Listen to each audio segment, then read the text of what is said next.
একটা চোরের সাথে এক বাড়িতে এক ছাদের তলায় আমি থাকতে পারবো না। তাহলে আমিই চলে যাব।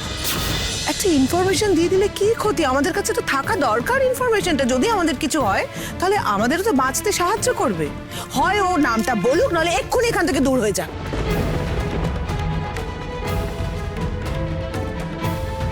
না না না শর্মিলা, তুমি ঠিক কথা বলছো না, ঠিক কথা বলছো না। এবং এক্ষেত্রে আমি মায়ের দিকে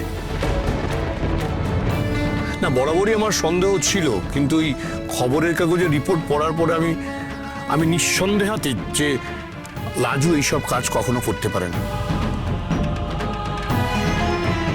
করতে পারে না।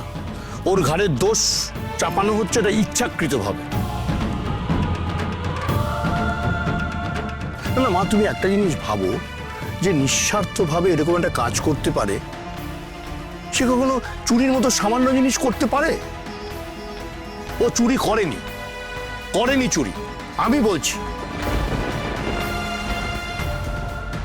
ওকে এই বাড়ি থেকে বের করে দেওয়ার বিপক্ষে আমি।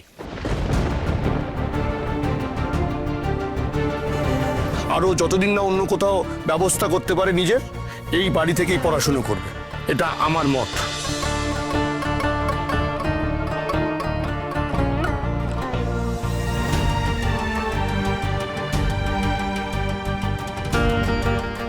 বাহ বাহ বাহ বাহ বাহ, অসাধারণ অসাধারণ দাদা। না, আমি জানতাম এরকম কিছু একটা ঘটবে। অসম্ভব চালাক মেয়ে তো, আর ও তো আপনাদের সবাইকে খুব ভালোভাবে বুঝে গেছে।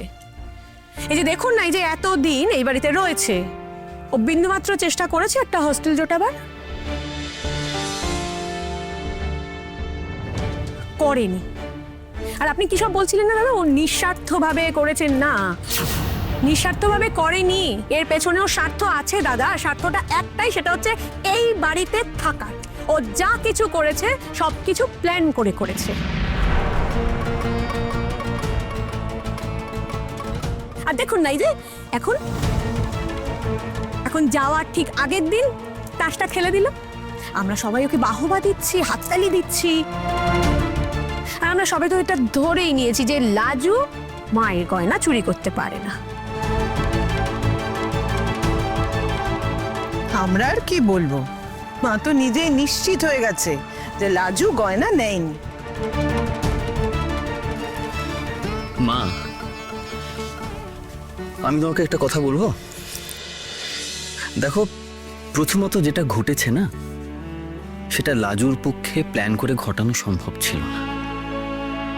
আর কাকামণি, দ্বিতীয়ত যেটা ঘটেছে সেটা লাজুর চুরির বিপক্ষে একটা জোরালো সাক্ষ্য দেয়।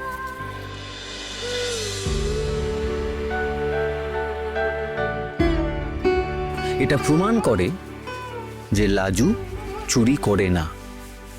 লাজু চোর, ডাকাত, ব্ল্যাকমেলার এদের ধরে কাম্মা।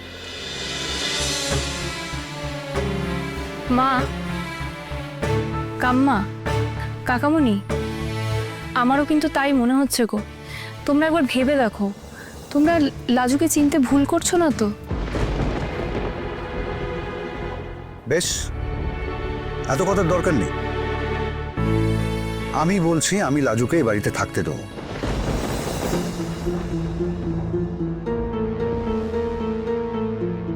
কিন্তু কৃষ্ণ, তোকে বলতেই হবে চুরিটা কে করেছিল। লাজুকে চোর ভেবে আমি এই বাড়িতে ঠাঁই দিতে পারবো না। তুই বলে দে কে চোর, তাহলে আমি ওর থাকায় আপত্তি করব না। ডাক্তার হওয়া পর্যন্ত আমি এই বাড়িতে থাকতে আপত্তি করব না। তুই শুধু বল চুরিটা এই বাড়িতে কে করেছিল।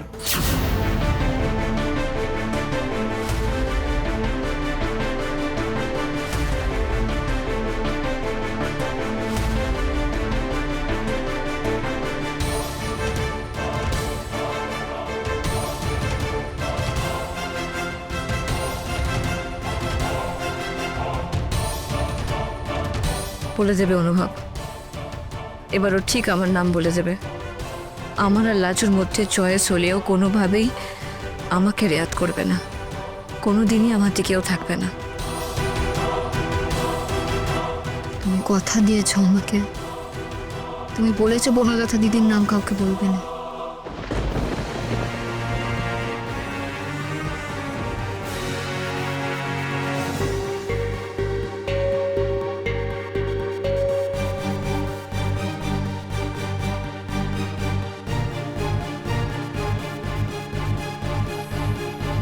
আমি কিছু বলবো না, আমার অফিসে যেতে দেরি হয়ে যাচ্ছে।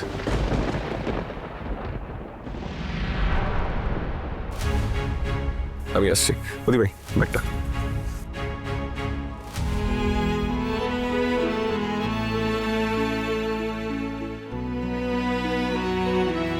ঠিক আছে,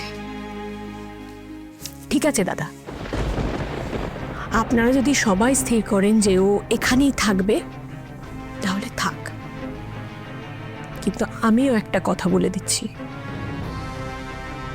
আমার সন্দেহ এখনো লাজুর ওপরই। ও একটা চোর, আর একটা চোরের সাথে এক বাড়িতে এক ছাদের তলায় আমি থাকতে পারবো না, তাহলে আমিই চলে যাব।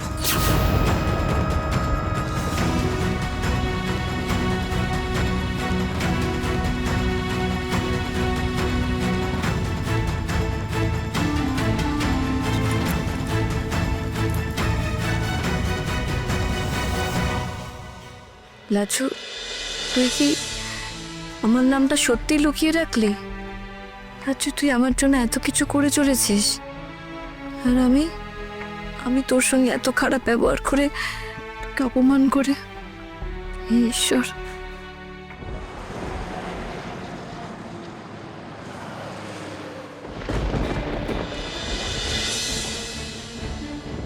নামটা বলো, তা না হলে আমি নিজে কিন্তু তোমাকে ঘাড় ধরে বের করে দেবো, এক্ষুনি বের করে দেবো। ডাক্তার হওয়া পর্যন্ত আমি এই বাড়িতে থাকতে আপত্তি করব না। তুই শুধু বল, চুরিটা এই বাড়িতে কে করেছিল? লাজু, লাজু স্রেফ তোমার জন্য, শুধু তোমার জন্য আজকে আমাকে চুপ করে থাকতে হলো, পালিয়ে আসতে হলো কোনো মতে ওখান থেকে। লাজু, আমিও বলে দিচ্ছি, যদি সত্যি এমন দিন আসে যে তোমাকে এই চোর অপবাদ নিয়ে চলে যেতে হলো, তাহলে আমিও বেরিয়ে যাব এই বাড়ি থেকে। নয় সত্যিটা সকলকে বলে দেবো। হ্যাঁ, তুমি আমাকে পার্কে যাই বলে থাকো না কেন, আমি এটাই করব।